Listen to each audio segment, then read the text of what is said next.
Start होती है तो हम क्लिंट बार्टन यानी होकाई को देखते हैं अपनी फैमिली के साथ टाइम स्पेंड कर रहा होता है। उधर थैनोस के साथ पूरी एवेंजर्स की टीम लड़ रही होती है, लेकिन अब क्योंकि थैनोस को वो 6 के 6 इन्फिनिटी स्टोन्स मिल चुके थे, जिसकी मदद से फाइनली वो चुटकी बजा देता है, जिसकी वजह से यूनिवर्स की आधी पॉपुलेशन खत्म हो जाती है और उन्हीं में ही क्लिंट की फैमिली भी मारी जाती है। और अब उसकी फैमिली में सिर्फ वो अकेला ही सर्वाइवर था। अब पहले तो यहाँ पर क्लिंट बार्टन यानी होकाई को कुछ भी समझ नहीं आता कि आखिर उसकी फैमिली कहाँ चली गई, लेकिन जब उसके सामने सारी रियलिटी आती है, यानी उसे पता चलता है कि थैनोस की वजह से उसकी पूरी फैमिली खत्म हो चुकी है, तो यहाँ पर वो फाइनली ये डिसाइड कर लेता है कि इस दुनिया में जितने भी बुरे लोग हैं उन सबको मार डालेगा। इसीलिए अब वो फाइनली क्लिंट बार्टन वाले रूप को छोड़कर एक मास्क पहने किलर वाले रूप में आ चुका था। इसके बाद सीन शिफ्ट होकर टोनी स्टार्क यानी आयरन मैन और नेबुला पर आता है, जो कि टाइटन्स प्लेनेट से अपने शिप में बैठकर अर्थ के लिए जा रहे होते हैं। अब इस सफर में उन्हें टोटल 22 दिन गुजर चुके थे। अब इन 22 दिनों के बाद उनके पास खाने और पीने का सारा सामान भी खत्म हो चुका था, जिसकी वजह से टोनी स्टार्क की हालत भी अब काफी खराब हो चुकी थी। अब क्योंकि नेबुला तो एक रोबोट थी, इसीलिए उस पर खाना और पानी ना मिलने का कोई भी असर नहीं होता। जो डिफिकल्टीज भी थी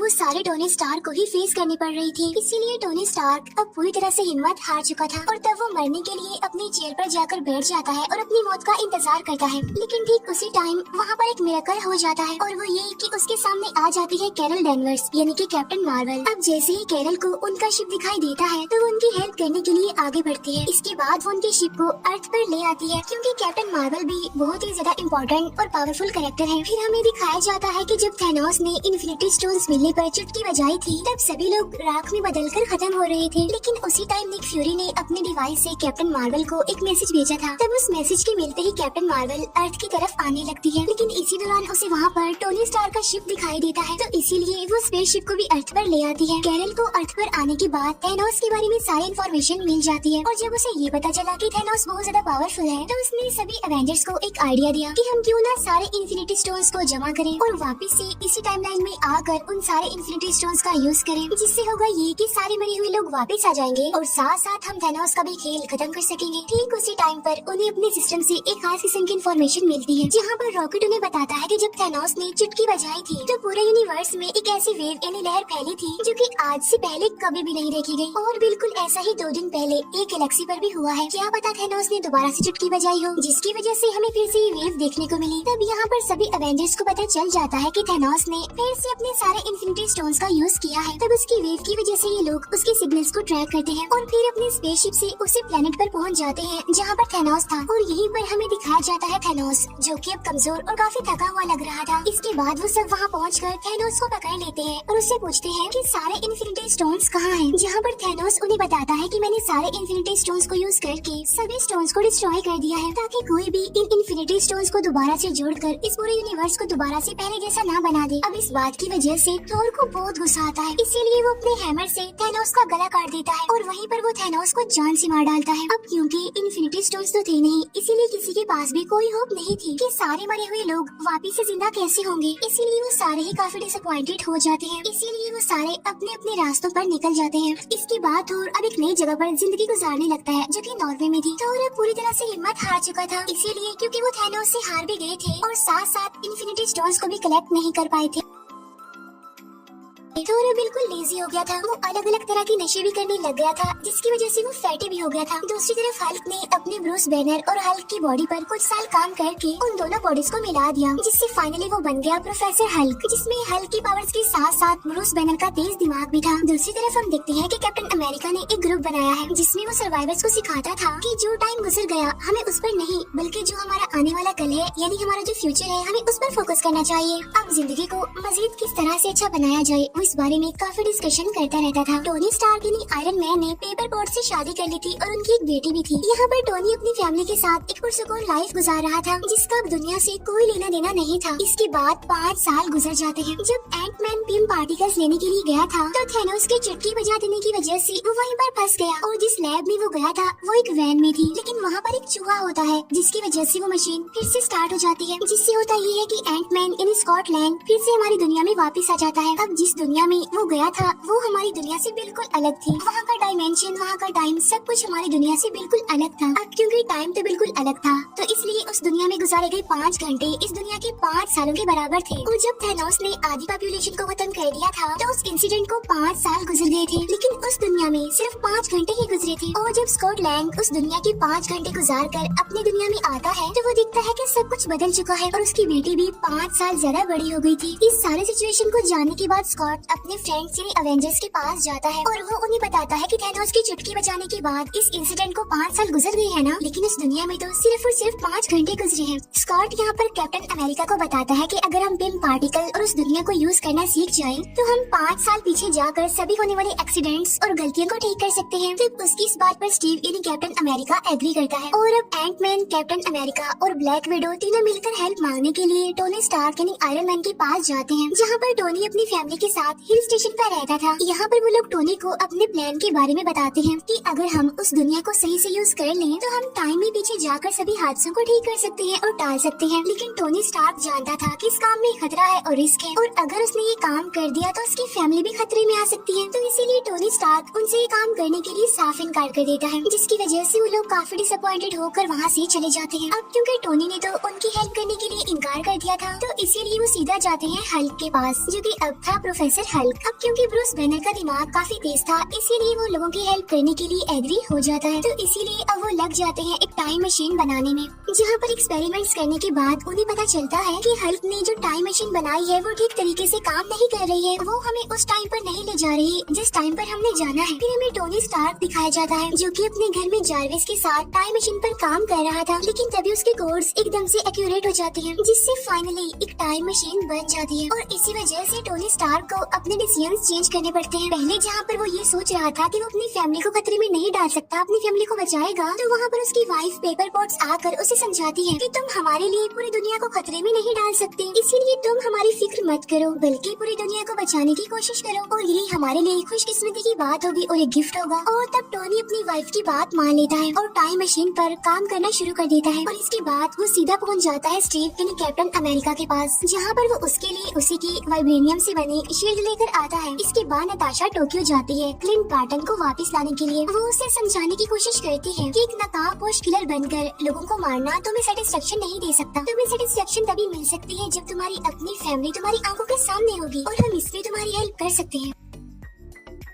इसके बाद रॉकेट और हल्क नॉर्वे पहुंचते हैं, जहां पर थॉर होता है। थॉर को देखकर ऐसा लग रहा था कि अब वो किसी भी काम का नहीं रहा, क्योंकि वो काफी लेजी होने के साथ साथ काफी फैटी हो गया था और अब उसका इन लड़ाइयों से कोई कनेक्शन नहीं रहा। लेकिन वो लोग उसे समझाते हैं और उसे कहते हैं कि अगर ये टाइम मशीन काम कर गई तो तुम थैनोस से अपना पुराना बदला ले सकती हो और साथ ही हम यूनिवर्स से खत्म हुए लोगों को दोबारा जिंदा भी कर सकते हैं। अब थॉर उनकी इस बात पर एग्री करता है और उनके साथ मिल जाता है और इसके साथ ही टाइम मशीन की टेस्टिंग स्टार्ट हो जाती है, जहाँ पर अवेंजर्स यानी सुपर हीरोज अलग अलग ग्रुप्स में अलग अलग टाइमलाइन के साथ अलग अलग जगहों पर जाने के लिए सेपरेट हो जाते हैं। इसके बाद हम देखते हैं कि टोनी स्टार्क, हल्क, एंटमैन और कैप्टन अमेरिका 2012 के टाइम में पहुंच जाते हैं, जहां पर न्यूयॉर्क में वॉर चल रही थी। 2012 के टाइमलाइन के अकॉर्डिंग वहां पर 3 इन्फिनिटी स्टोन्स मौजूद थे, जिनमें एक था टाइम स्टोन, एक था स्पेस स्टोन और एक था माइंड स्टोन। माइंड स्टोन वही जो थैनोस ने खुद लोकी को दिया था। अब टोनी और एंटमैन स्पेस स्टोन को लेने के लिए अवेंजर्स टावर चले जाते हैं, लेकिन वहाँ जाकर एक गड़बड़ हो जाती है, जहाँ पर हल्क आकर उनका काम खराब कर देता है, क्योंकि उनके हाथ से स्पेस स्टोन निकल जाता है और स्पेस स्टोन को लोकी अपने साथ लेकर चला जाता है। दूसरी तरफ कैप्टन अमेरिका का सामना होता है स्टीव रॉजर यानी अगले कैप्टन अमेरिका से। यहाँ पर कुछ टाइम के लिए उन दोनों के बीच फाइट होने लगती है, लेकिन फाइनली लेटेस्ट वाला कैप्टन अमेरिका माइंड स्टोन को वहाँ से लेकर चला जाता है। इसके बाद हल्क टाइम स्टोन को लेने के लिए जाता है, लेकिन वहाँ पर टाइम स्टोन डॉक्टर स्ट्रेंज के पास नहीं बल्कि गुरु माँ के पास होता है। यहाँ पर हल्क गुरु माँ से टाइम स्टोन को मांगता है, जिस पर गुरु माँ उसे कहती है कि अगर मैंने तुम्हें टाइम स्टोन दे दिया तो इस पूरे यूनिवर्स में बहुत सारी टाइम लाइन्स बन जाएंगी, जिसकी वजह से हमारी टाइमलाइन बिगड़ जाएगी, जो कि मैं बिल्कुल भी होने नहीं दे सकती। तब यहाँ पर हल्क गुरु माँ को काफी समझाने की कोशिश करता है कि फ्यूचर में काफी बड़े बड़े हादसे होने वाले हैं, जिसके लिए मुझे इस टाइम स्टोन की बहुत जरूरत है, लेकिन स्टिल गुरु माँ उसकी बात नहीं मानती। तब यहाँ पर ब्रूस बैनर उसे कहता है कि अगर डॉक्टर स्ट्रेंज ने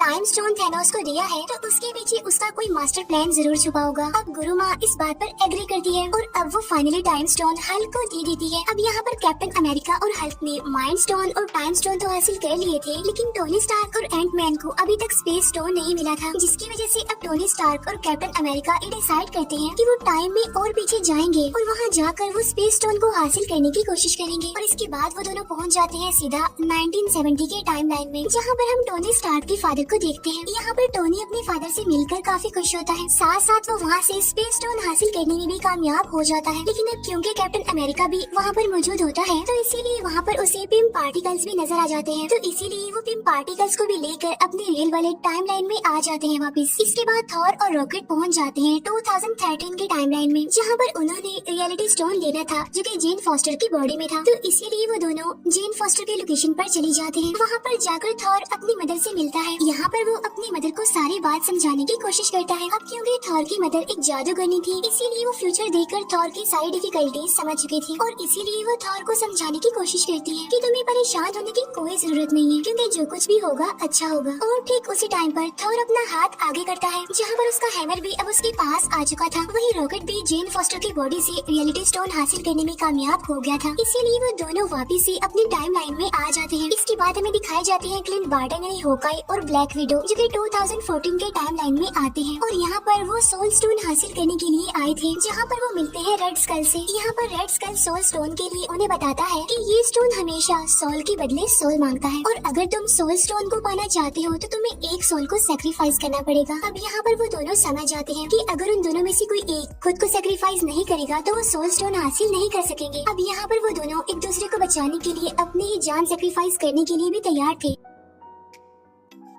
और यहाँ पर उन दोनों के बीच काफी अच्छी फाइट होती है। लेकिन यहाँ पर नताशा सोल स्टोन के लिए खुद को सेक्रीफाइस कर देती है, जहाँ पर Clint Barton finally soul stone हासिल कर लेता है और इसीलिए वो भी अपनी रियल वाली टाइम लाइन में आ जाता है। इसके बाद सीन शिफ्ट होकर जेम्स रूट्स और नेबुला पर आता है, जो कि 2014 की टाइम लाइन में जाते हैं टाइटन्स प्लेनेट पर, जहाँ पर पीटर क्विल पहले से ही मौजूद होता है। और इसके बाद वो सभी पावर स्टोन को हासिल करने के लिए चले जाते हैं और जब ये उस जगह पर पहुँचते हैं तो ये पीटर क्विल को बेहोश करके पावर स्टोन को लेने ही वाले होते हैं। लेकिन तभी नेबुला को पुरानी नेबुला की वजह से यादें आने लगती हैं, जिसकी वजह से उसका ट्रांसमीटर खराब हो जाता है, जिसकी वजह से नेबुला वहीं पर बेहोश हो जाती है। जहाँ पर थैनोस की टीम आकर नेबुला को प्रिजनर बना लेती है। अब क्योंकि नेबुला एक ह्यूमनॉइड थी, यानी आधी इंसान और आधी एंड्रॉइड, जिसका फायदा उठाकर थैनोस उसकी सारी की सारी मेमोरी को स्कैन कर लेता है। साथ साथ 2014 वाले थैनोस को 2018 में होने वाले सारे इवेंट्स के बारे में पता चल जाता है। उसे ये भी पता चल जाता है कि फाइनली उसने सारे के सारे इन्फिनिटी स्टोन्स हासिल कर लिए और साथ साथ यूनिवर्स की आधी पॉपुलेशन को भी खत्म कर दिया, जिसकी वजह से अब उसका मकसद और भी ज्यादा स्ट्रॉन्ग हो जाता है। साथ ही अब थैनोस नेबुला से उसके पिम पार्टिकल्स को भी ले लेता है और वो उसे काफी अपग्रेडेड वर्जन में बनाकर अपनी पूरी टीम के साथ अर्थ पर 2023 वाले डायमेंशन में आ जाता है। इसके बाद अवेंजर्स सारे इन्फिनिटी स्टोन्स को एक नए गोल्ड आर्मर में लगा देते हैं और अब बारी आती है कि इस गोल्ड आर्मर को कौन यूज करेगा, जिसकी वजह से वो सारी पॉपुलेशन जो इस यूनिवर्स से खत्म हो गई थी वो वापस आ जाएगी। तब यहाँ पर सबसे पहले थॉर आगे आता है, लेकिन हल्क उसे कहता है कि इसके अंदर गामा वेव्स है और अगर तुमने इसका यूज किया तो तुम्हारा काफी बुरा हाल हो जाएगा, तो क्यों ना इसका यूज मैं करूं, क्योंकि मैं भी तो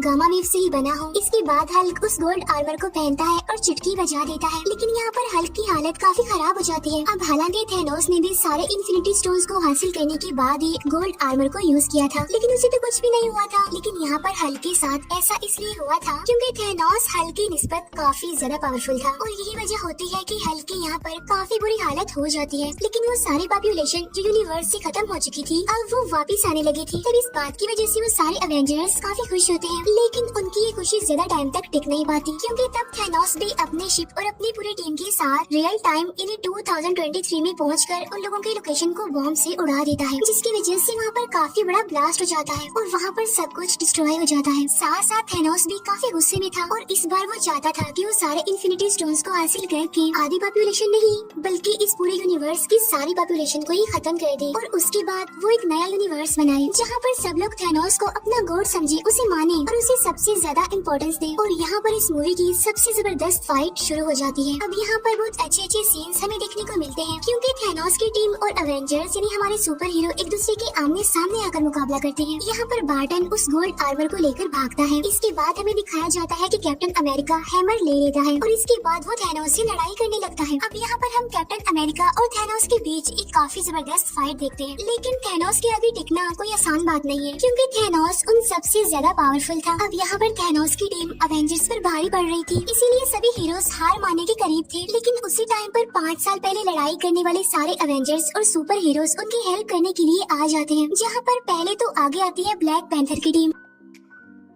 इसके बाद सेकंड नंबर पर आगे आती है वोंग की पूरी टीम, और अब सारे अवेंजर्स एक बार फिर से इकट्ठा होकर थैनोस और उसकी टीम के अगेंस्ट लड़ने लगते हैं। यहीं पर हम देखते हैं कि डॉक्टर स्ट्रेंज आयरन मैन को वही इशारा देते हैं कि ये वही आखिरी प्रेडिक्शन है जो मैंने लाखों करोड़ों में से एक चूज की थी, और अगर हम इस मोमेंट पर सक्सेसफुल हो गए तो हम थैनोस का खात्मा कर सकते हैं, वरना तो हमें दूसरा मौका तो नहीं मिलने वाला। यही हमारे पास आखिरी मौका है, हमें इसमें ही कुछ करके दिखाना है। अब यहाँ पर आयरन मैन थैनोस के हाथ से सारे इन्फिनिटी स्टोन्स चुरा कर अपने गोल्ड आर्मर में पहन लेता है, और इसके बाद वो बोलता है आई एम आयरन मैन, और ऐसा कहते ही वो भी चुटकी बजाता है, जिससे कि थैनोस और उसकी सारी टीम राख बनकर अब वहाँ से गायब हो जाती है, और अब बचते हैं तो सिर्फ और सिर्फ इस पूरे रियल टाइम के हीरोज और साथ ही इस टाइमलाइन की पॉपुलेशन। लेकिन साथ साथ यहाँ पर आयरन मैन काफी बुरी तरीके से इंजर्ड हो गया था, और इसके बाद यहाँ पर हम वो सैड सीन देखते हैं जहाँ पर आयरन मैन की मौत हो जाती है। इसके फौरन बाद हम टोनी स्टार्क यानी आयरन मैन का फ्यूनरल देखते हैं, जिसमें के सारे एवेंजर्स आए हुए थे। इसके बाद और पीटर क्विल और गार्डियंस ऑफ द गैलेक्सी की टीम के साथ निकल जाता है। अब अवेंजर्स ने ये डिसाइड किया था कि हम जिस भी स्टोन को जहाँ से भी उठाएंगे तो हमारा काम खत्म होने के बाद हम उस स्टोन को वापस से उसकी जगह पर रख आएंगे। तो इस काम के लिए आगे बढ़ता है कैप्टन अमेरिका। अब यहाँ पर कैप्टन अमेरिका थोर के हैमर और साथ साथ 6 के 6 इन्फिनिटी स्टोन्स को अपने साथ में लेकर टाइम मशीन का यूज करते हुए हर स्टोन को उसकी जगह पर वापस रख देता है। अब क्योंकि कैप्टन अमेरिका ने 70 साल बर्फ में गुजारे थे, तो इसीलिए उसने अपनी जिंदगी को ठीक से नहीं जिया था, तो इसीलिए वापस से वो अपनी 1945 की टाइमलाइन में आकर अपने साथियों के साथ अपनी बाकी की जिंदगी गुजारता है। और जब उसका लास्ट मोमेंट आता है तो वो रियल टाइम यानी 2023 के डायमेंशन में आकर अपने साथी यानी फैल्कन को अपनी खास शील्ड देकर कहता है कि अब से यहाँ की कैप्टन अमेरिका तुम ही हो। और यहीं पर ये मूवी दी एंड हो जाती है। Thank you for watching.